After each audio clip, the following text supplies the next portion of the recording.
The Archeology of Knowledge by Michel Foucault. Introduction continued. In various forms, this theme has played a constant role since the 19th century to preserve against all decentrings the sovereignty of the subject and the twin figures of anthropology and humanism.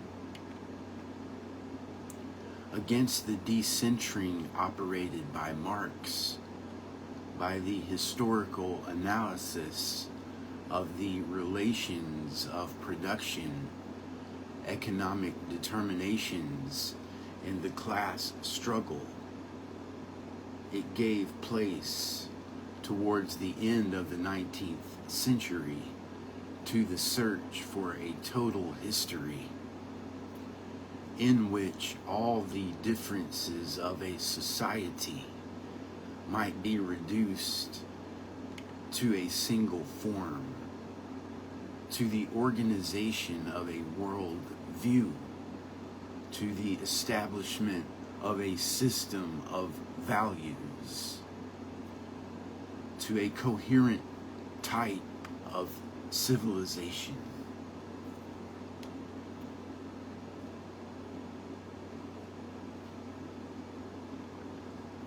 To the decentring operated by the Nietzschean genealogy.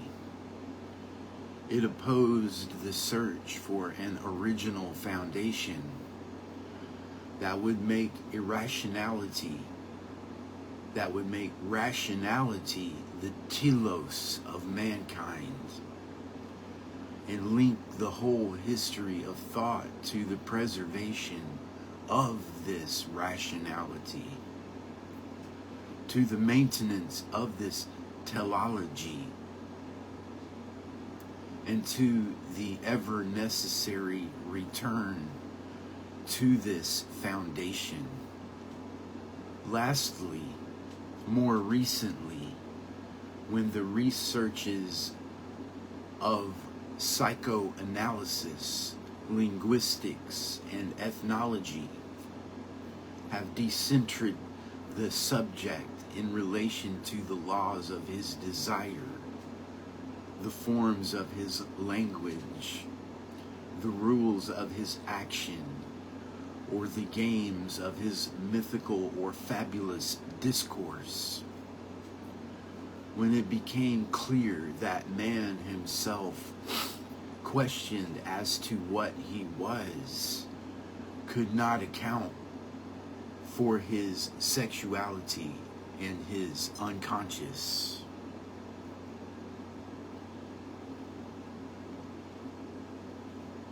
The systematic forms of his language, or the regularities of his fictions. The theme of a continuity of history has been reactivated once again. A history that would be not division, but development. Not an interplay of relations, but an internal dynamic. Not a system, but the hard work of freedom. Not form, but the unceasing effort of a consciousness turned upon itself, trying to grasp itself in its deepest conditions.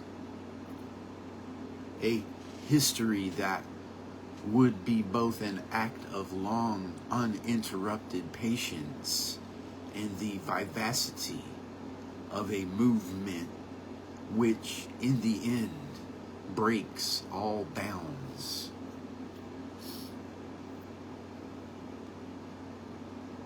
If one is to assert this theme, which to the immobility of structures,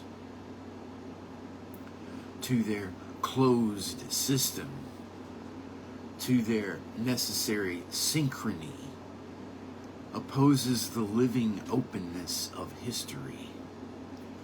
One must obviously deny in the historical analysis themselves the use of discontinuity, the definition of levels and limits, the description of specific series, the uncovering of the whole interplay of differences. One is led, therefore, to anthropologize Marx, to make of him a historian of totalities, and to rediscover in him the message of humanism. One is led, therefore, to interpret Nietzsche in the terms of transcendental philosophy, and to reduce his genealogy to the level of a search for origins. Lastly, one is led to leave to one side, as if it had never arisen, that whole field of methodological problems that the new history is now presenting. For if it is asserted that the question of discontinuities, systems and transformations, series and thresholds, arises in all the historical disciplines, and in those concerned with ideas or the sciences, no less than those concerned with economics and society. How could one oppose with any semblance of legitimacy development and system, movement and circular regulations, or, as it is sometimes put crudely and unthinkingly, history and structure? The same conservative function is at work in the theme of cultural totalities, for which Marx has been criticized, then travestied.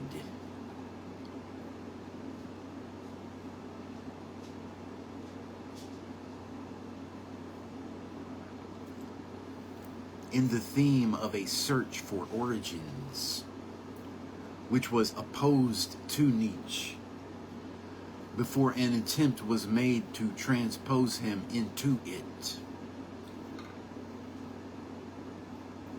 and in the theme of a living, continuous, open history,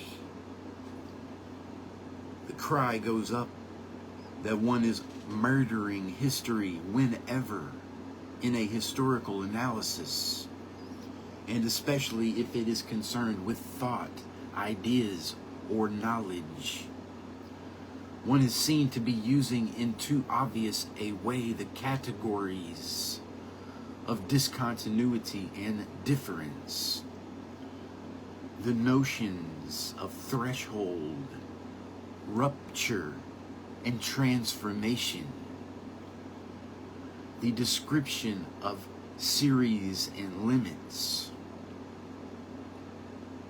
One will be denounced for attacking the inalienable rights of history and the very foundations of any possible historicity. But one must not be deceived.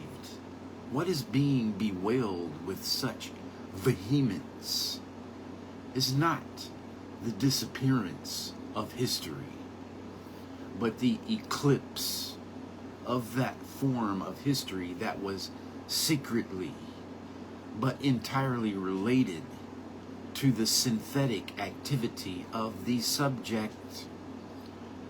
What is being bewailed is the development that was to provide the sovereignty of the consciousness with a safer, less exposed shelter than myths, kinship systems, languages, sexuality, or desire. What is being bewailed is the possibility of reanimating through the project the work of meaning or the movement of totalization, the interplay of material determinations, rules of practice, unconscious systems, rigorous but unreflected relations, correlations that elude all lived experience. What is being bewailed is that ideological use of history by which one tries to restore to man everything that has unceasingly eluded him for over 100 years. All the treasure of bygone days was crammed into the old citadel of this history. It was thought to be secure. It was sacralized.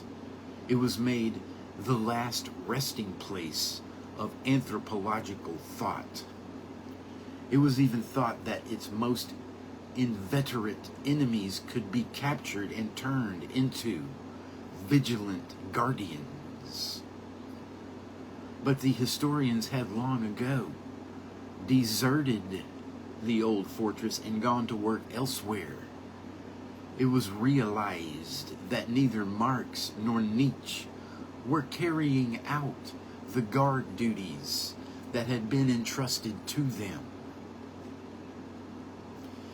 They could not be depended on to preserve privilege, nor to affirm once and for all, and God knows it is needed in the distress of today, that history, at least, is living and continuous, that it is, for the subject in question, a place of rest, certainty, reconciliation, a place of tranquilized sleep.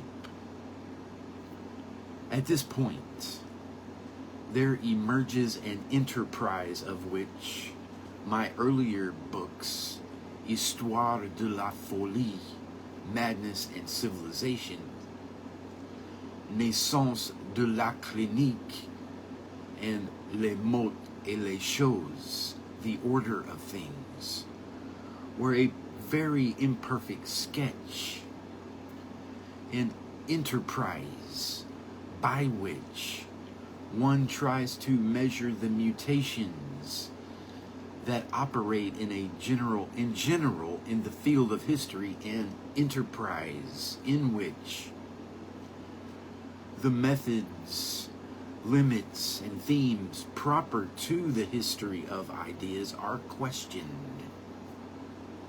An enterprise by which one tries to throw off the last anthropological constraints.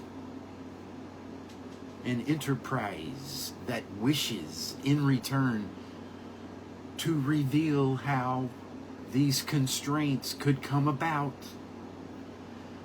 These tasks were outlined in a rather disordered way, and their general articulation was never clearly defined.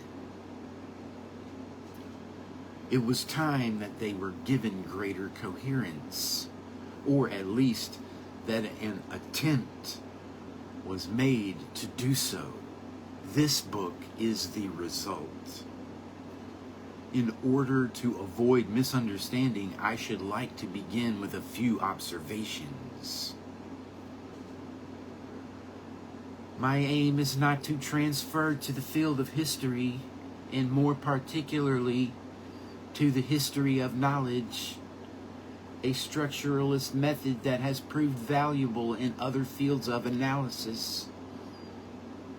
My aim is to uncover the principles and consequences of an autochthonous transformation that is taking place in the field of historical knowledge. It may well be that this transformation, the problems that it raises, the tools that it uses, the concepts that emerge from it, and the results that it obtains are not entirely foreign to what is called structural analysis. But this kind of analysis is not specifically used. My aim is most decidedly not to use the categories of cultural totalities, whether worldviews, ideal types, the particular spirit of an age, in order to impose on history, despite itself, the forms of structural analysis the series described, the limits fixed, the comparisons and correlations made, are based not on the old philosophies of history, but are intended to question teleologies and totalizations. Insofar as my aim is to define a method of historical analysis freed from the anthropological theme, it is clear that the theory that I am about to outline has a dual relation with the previous studies. It is an attempt to formulate in general terms, and not without a great deal of rectification and elaboration, the tools that these studies have used or forged for themselves in the course of their work. But on the other hand, it uses the results already obtained to define a method of analysis purged of all anthropologism. The ground on which it rests is the one that it has itself discovered. The studies of madness and the beginnings of psychology, of illness and the beginnings of a clinical medicine, of the sciences of life, language, and economics, were attempts that were carried out, to some extent, in the dark. But they gradually became clear, not only because little by little their method became more precise, but also because they discovered in this debate on humanism and anthropology the point of its historical possibility. In short, this book, like those that preceded it, does not belong, at least directly or in the first instance, to the debate on structure as opposed to Genesis, history, development. It belongs to that field in which the questions of human being, consciousness, origin, and the subject emerge, intersect, mingle, and separate off. But it would probably not be incorrect to say that the problem of structure arose there too. This work is not an exact description of what can be read in Madness and Civilization, Naissance de la Clinique, or The Order of Things. It is different on a great many points. It also includes a number of corrections and internal criticisms. Generally speaking, Madness and Civilization accorded far too great a place, and a very enigmatic one too, to what I called an experiment, thus showing to what extent one was still close to admitting an anonymous and general subject of history. In the birth of the clinic, the frequent recourse to structural analysis, threatened to bypass the specificity of the problem presented and the level proper to archaeology. Lastly, in the order of things, the absence of methodological signposting may have given the impression that my analysis were being conducted in terms of cultural totality. It is mortifying that I was unable to avoid these dangers. I console myself with the thought that they were intrinsic to the enterprise itself, since, in order to carry out its task, it had first to free itself from these various methods and forms of history.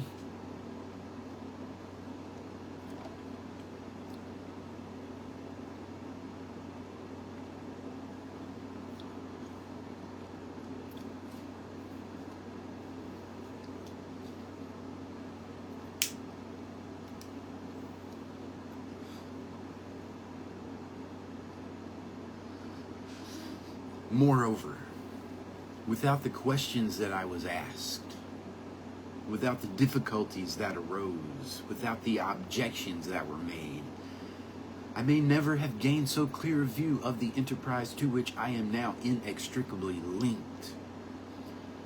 Hence, the cautious, stumbling manner of this text. At every turn, it stands back, measures up what is before it, gropes towards its limits, stumbles against what it does not mean, and digs pits to mark out its own path. At every turn, it denounces any possible confusion. It rejects its identity without previously stating, I am neither this nor that.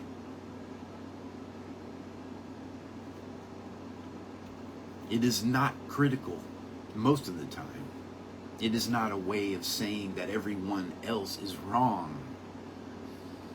It is an attempt to define a particular site by the exteriority of its vicinity, rather than trying to reduce others to silence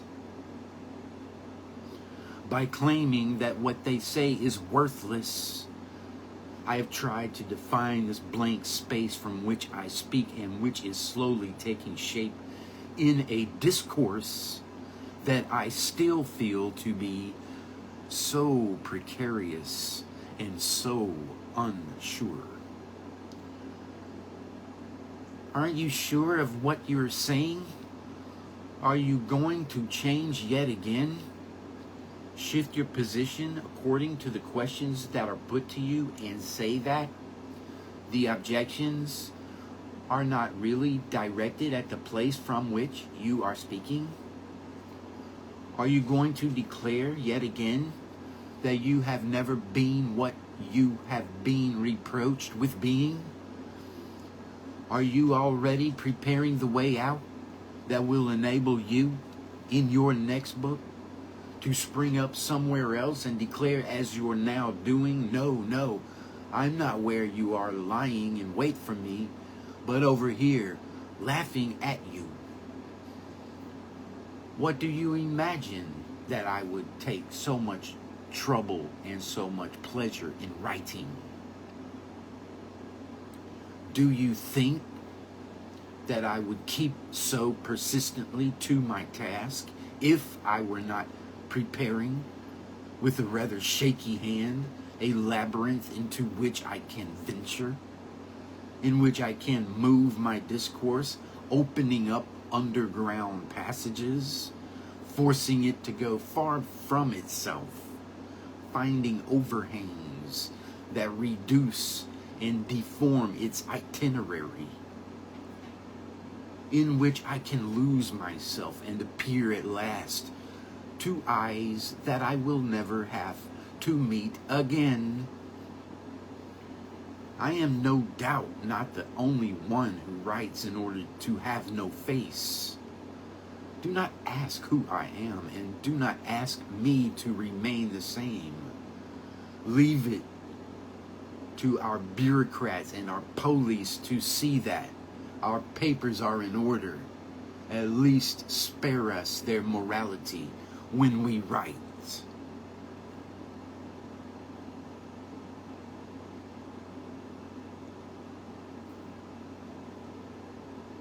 Part 2, the discursive regularities.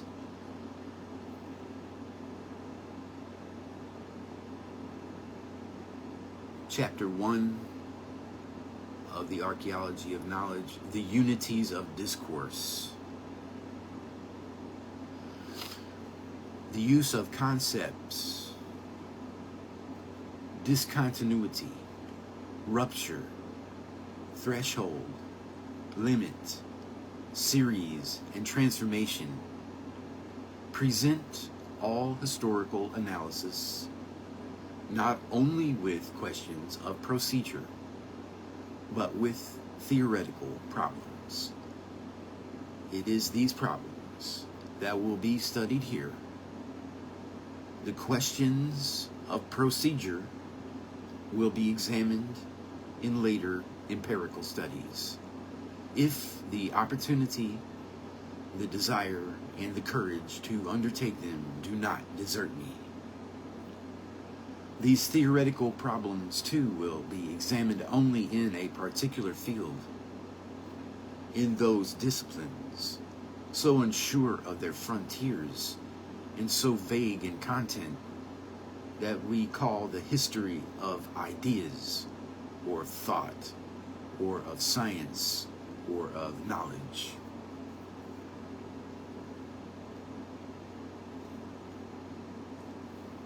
But there is a negative work to be carried out first. We must rid ourselves of a whole mass of notions, each of which, in its own way, diversifies the theme of continuity. They may not have a very rigorous conceptual structure, but they have a very precise function. Take the notion of tradition. It is intended to give a special temporal status to a group of phenomena that are both successive and identical, or at least similar. It makes it possible to rethink the dispersion of history in the form of the same. It allows a reduction of the difference proper to every beginning in order to pursue without discontinuity the endless search for the origin. Tradition enables us to isolate the new against a background of permanence, and to transfer its merits to originality, to genius, to the decisions proper to individuals. Then there is the notion of influence, which provides a support of too magical a kind to be very amenable to analysis. For the facts of transmission and communication, which refers to an apparently causal process, but with neither rigorous delimitation nor theoretical definition. The phenomena of resemblance or repetition, which links at a distance and through time, as if through the mediation of a medium of propagation, such defined unities as individuals, oeuvres, notions, or theories. There are the notions of development and evolution. They make it possible to group a succession of dispersed events, to link them to one and the same organizing principle, to subject them to the exemplary power of life, with its adaptations, its capacity for innovation, the incessant correlation of its different elements, its systems of assimilation and exchange, to discover, already at work in each beginning, a principle of coherence in the outline of a future unity, to master time through a perpetually reversible relation between an origin and a term that are never given but are always at work.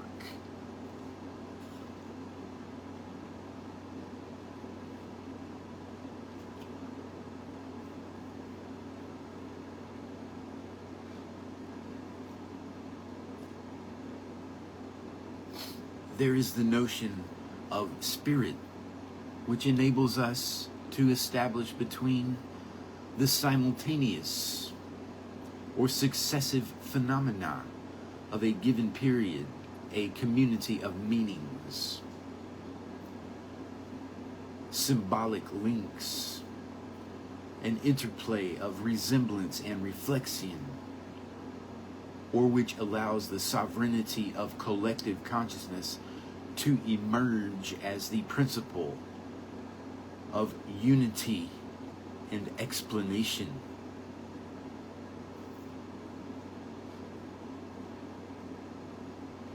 We must question those ready-made syntheses, those groupings that we normally accept before any examination, those links whose validity is recognized from the outset.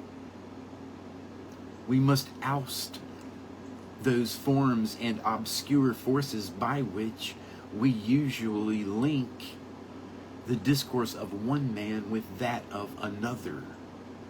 They must be driven out from the darkness in which they reign, and instead of according them unqualified, spontaneous value,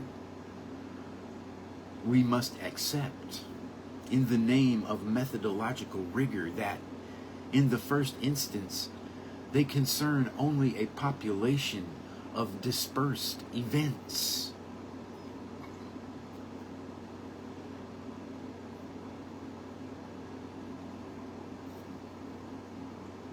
We must also question those divisions or groupings with which we have become so familiar.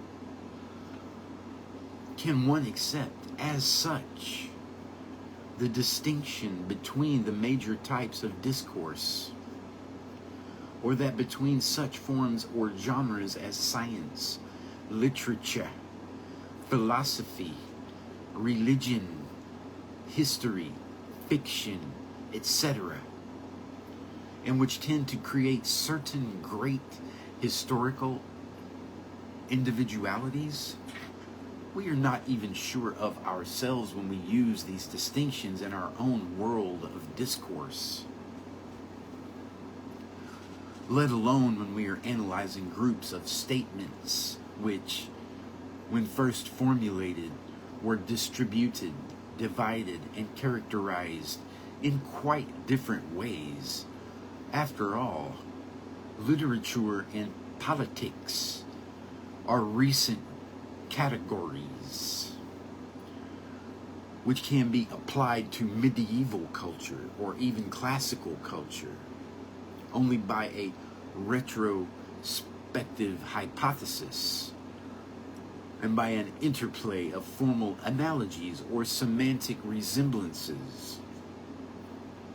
But neither literature nor politics nor philosophy and the sciences articulated the field of discourse in the 17th or 18th century as they did in the 19th century.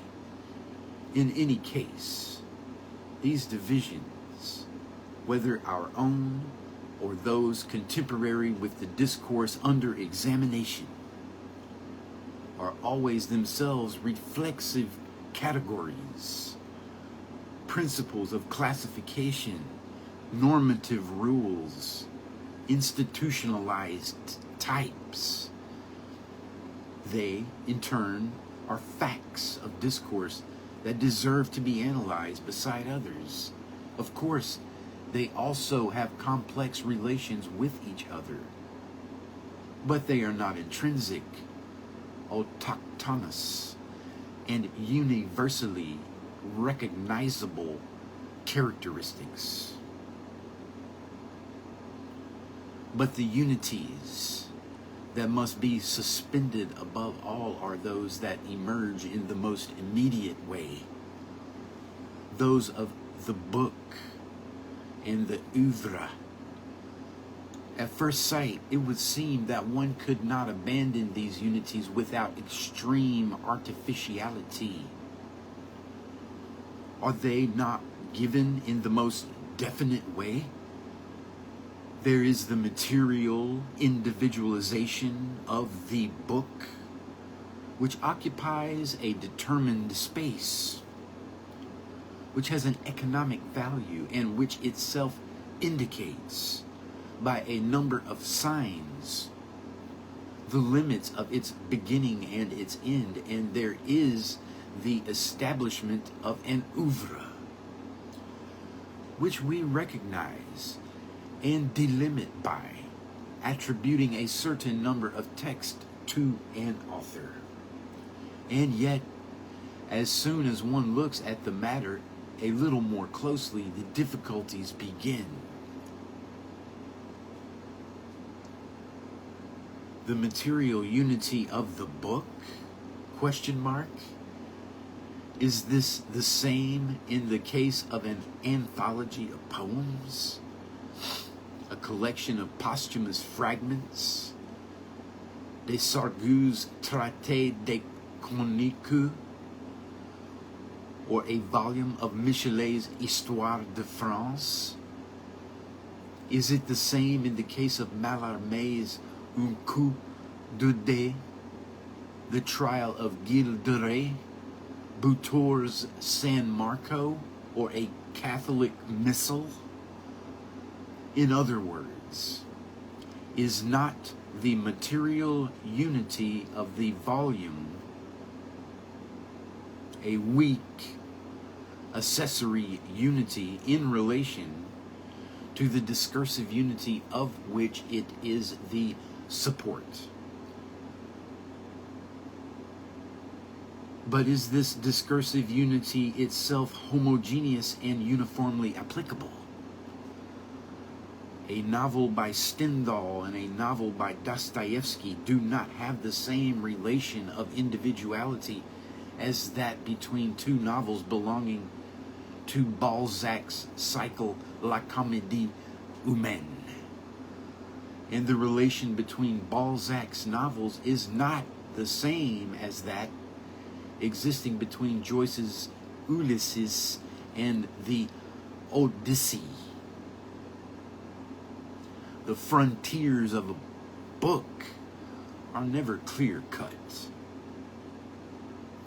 Beyond the title, the first lines, and the last full stop, beyond its internal configuration and its autonomous form, it is caught up in a system of references to other books, other texts, other sentences. It is a node within a network, and this network of references is not the same in the case of a mathematical treatise, a textual commentary, a historical account, and an episode in a novel cycle. The unity of the book, even in the sense of a group of relations, cannot be regarded as identical in each case.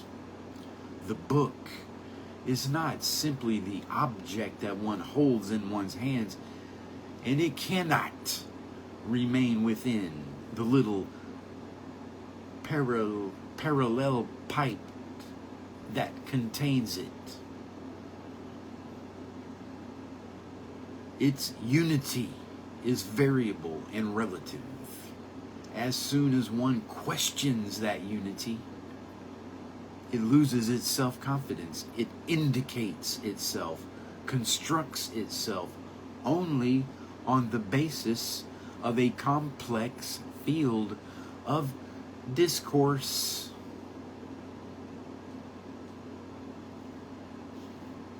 The problems raised by the oeuvre are even more difficult.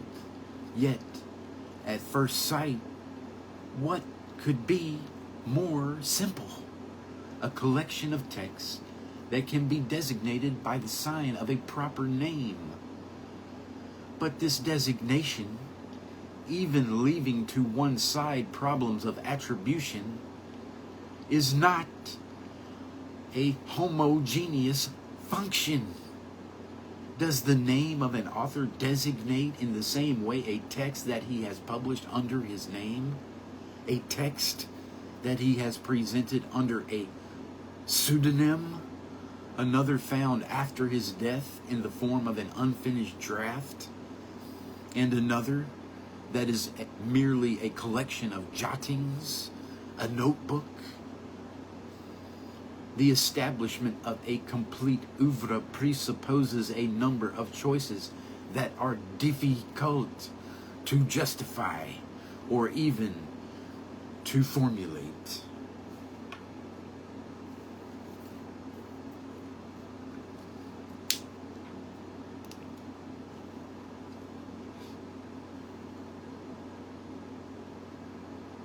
Is it enough to add to the texts published by the author those that he intended for publication but which remained unfinished by the fact of his death?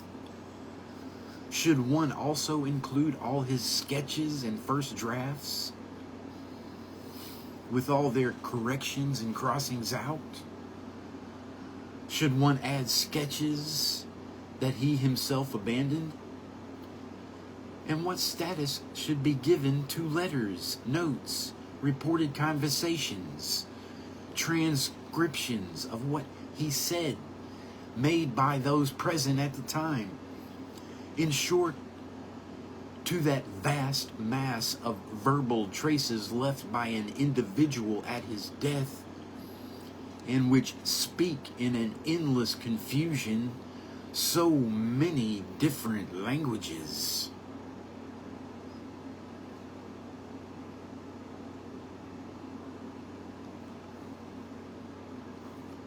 In any case, the name Mallarmé does not refer in the same way to his themes.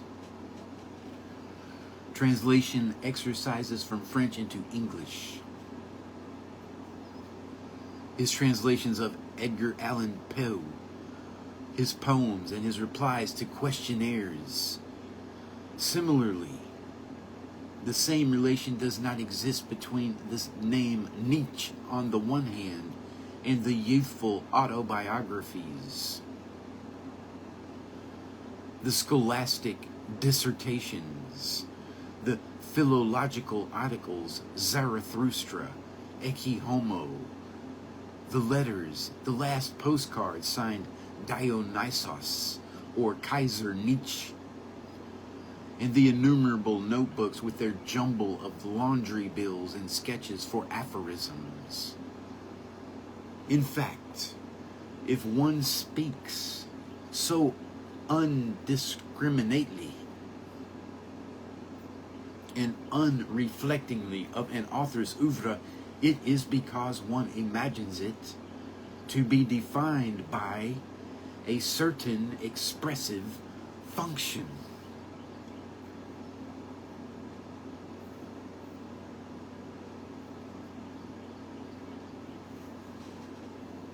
One is admitting there must be a level as deep as it is necessary to imagine it, at which the oeuvre emerges in all its fragments, even the smallest, most inessential ones, as the expression of the thought, the experience, the imagination, or the unconscious of the author, or indeed of the historical determinations that operated upon him.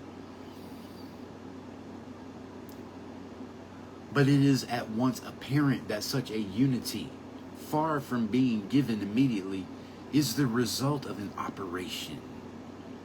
That this operation is interpretive, since it deciphers in the text the transcription of something that it both conceals and manifests.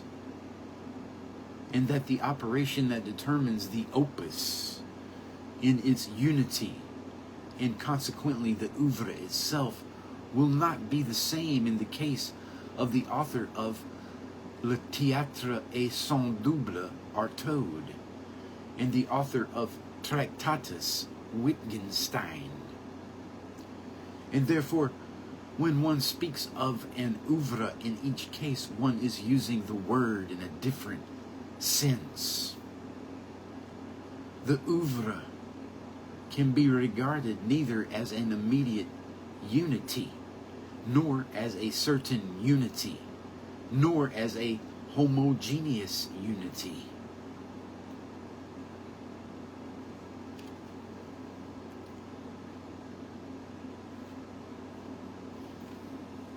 One last precaution must be taken to disconnect the unquestioned continuities by which we organize in advance the discourse that we are to analyze.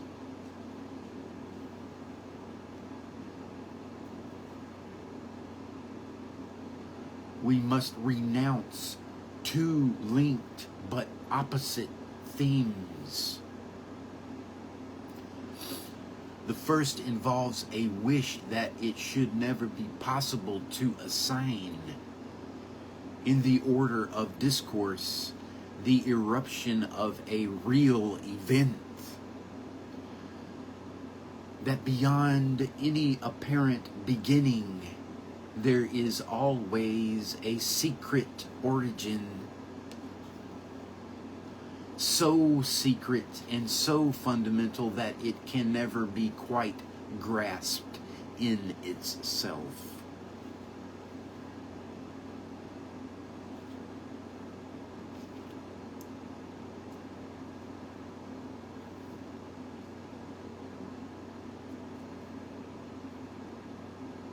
Thus, one is led inevitably through the naivete of chronologies towards an ever-receding point that is never itself present in any history.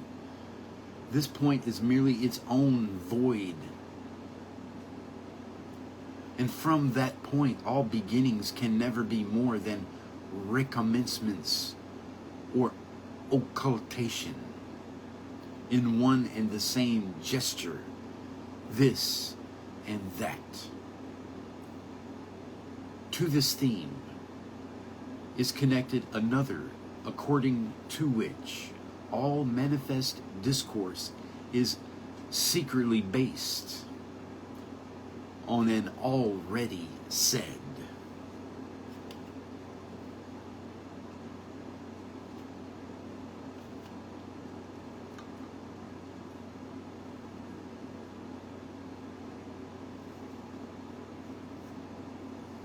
And that this already said is not merely a phrase that has already been spoken, or a text that has already been written, but a never said, an incorporeal discourse, a voice as silent as a breath. A writing that is merely the hollow of its own mark. It is supposed, therefore, that everything that is formulated in discourse was already articulated in that semi-silence that precedes it.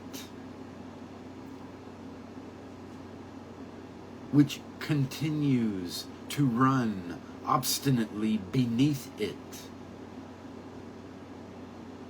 but which it covers and silences. The manifest discourse, therefore, is really no more than the repressive presence of what it does not say. And this not said is a hollow that undermines from within all that is said. The first theme sees the historical analysis of discourse as the quest for and the repetition of an origin that eludes all historical determination.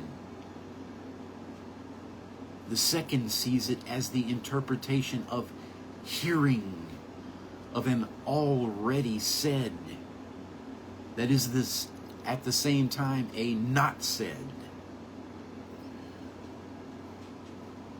We must renounce all those themes whose function is to ensure the infinite continuity of discourse and its secret presence to itself in the interplay of a constantly recurring absence.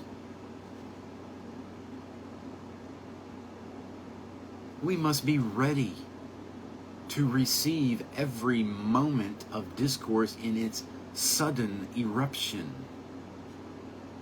in that punctuality in which it appears, and in that temporal dispersion that enables it to be repeated, known, forgotten, transformed, utterly erased and hidden, far from all view, in the dust of books. Discourse must not be referred to the distant. Discourse must not be referred to the distant presence of the origin, but treated as and when it occurs. These pre-existing forms of continuity, all these syntheses that are accepted without question, must remain in suspense. They must not be rejected definitively, of course, but the tranquility with which they are accepted must be disturbed.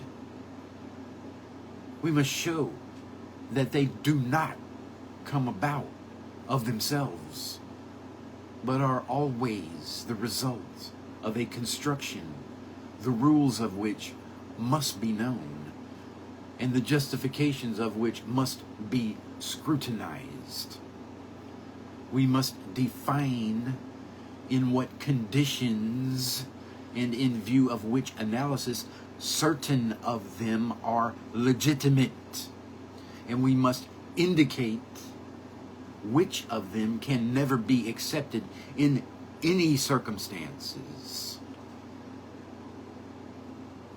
It may be, for example, that the notions of influence or evolution belong to a criticism that puts them, for the foreseeable future, out of use. But need we dispense forever with the oeuvre, the book, or even such unities as science or literature?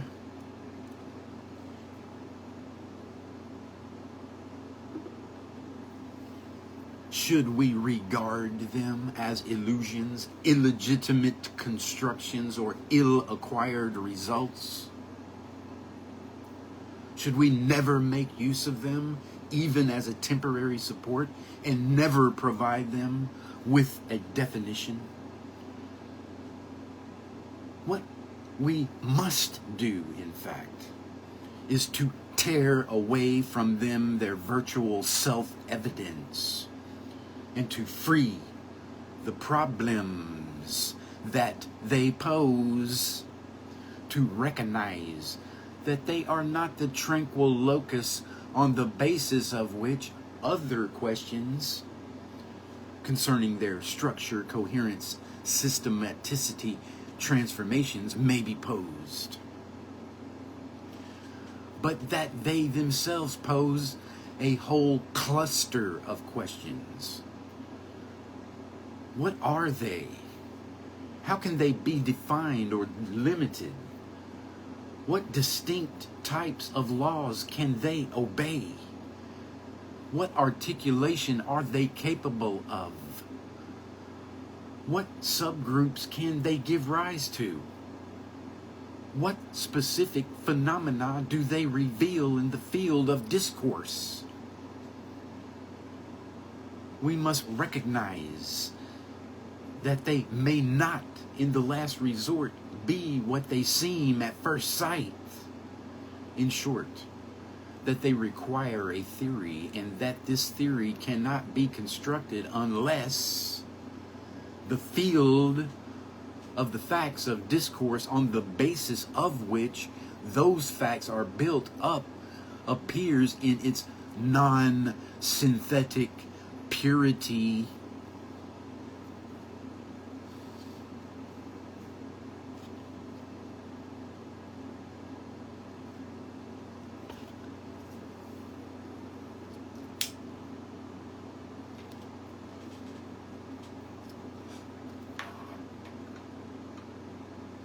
And I, in turn, will do no more than this. Of course, I shall take as my starting point whatever unities are already given, such as psychopathology, medicine, or political economy. But I shall not place myself inside these dubious unities in order to study their internal configuration or their secret contradictions. I shall make use of them just long enough to ask myself what unities they form, by what right they can claim a field that specifies them in space and a continuity that individualizes them in time. According to what laws they are formed, against the background of which discursive events they stand out, and whether they are not, in their accepted and quasi-institutional individuality, ultimately the surface effect of more firmly grounded unities. I shall accept the groupings that history suggests only to subject them at once to interrogation, to break them up, and then to see whether they can be legitimately reformed or whether other groupings should be made, to replace them in a more general space which, while dissipating their apparent familiarity, makes it possible to construct a theory of them.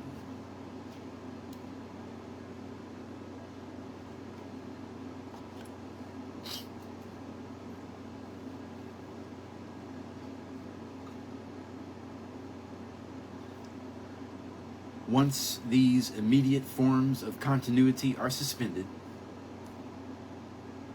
an entire field is set free.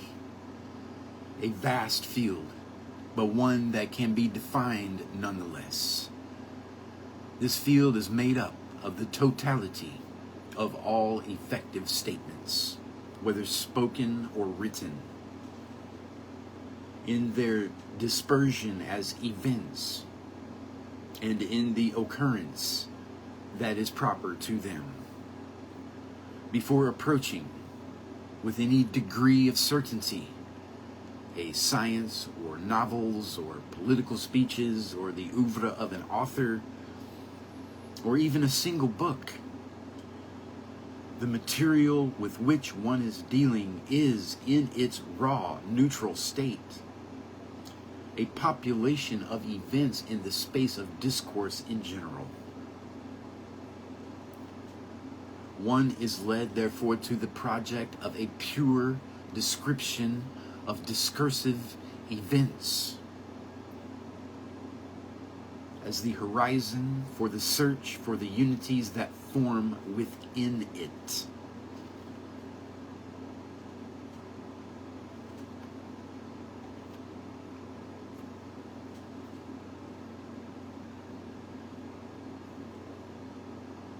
This description is easily distinguishable from an analysis of the language.